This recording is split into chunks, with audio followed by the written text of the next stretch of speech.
Hi there, I'm Josh Youngblood, enrolled agent. In today's Dear Western, we have a couple of questions about digital assets. Our first question: I have a client who hasn't maintained accurate records of their crypto transactions. What can I do to fix this? Well, this is all too common. The first thing you're going to want to do is determine which exchanges that they used. You may be able to download information from that exchange, or you may be able to connect to that exchange from various software tools that will allow you to download the transactions. If you're not able to do that, you can look at the individual wallets. If it's Ethereum, you could use a tool like Etherscan.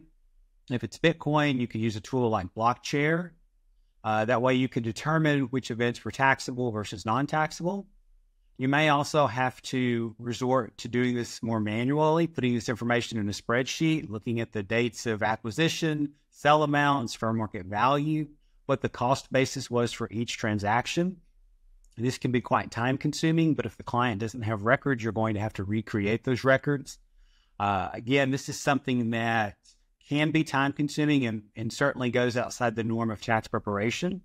And you certainly want to advise the client that going forward, it's really important that they have good records, especially with some of the new laws or new final regulations that we got from the IRS that we went over in the digital asset class.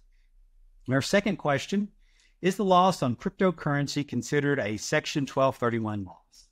No, it's not. And I do want to make the point that cryptocurrency falls under digital assets. The IRS refers to cryptocurrency, privacy coins, stable coins, tokens, NFTs as digital assets.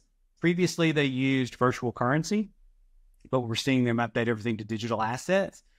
Of course, that doesn't mean that's what our clients are using. They're often using cryptocurrency or just Bitcoin because that's what people are used to using. So back to your question on the loss. Let's dig a bit deeper and determine what kind of loss we're talking about. Is it a theft loss? Is it a Ponzi scheme? Did they get locked out of their wallet? It's really important to look at this and look at the individual facts and circumstances of the situation.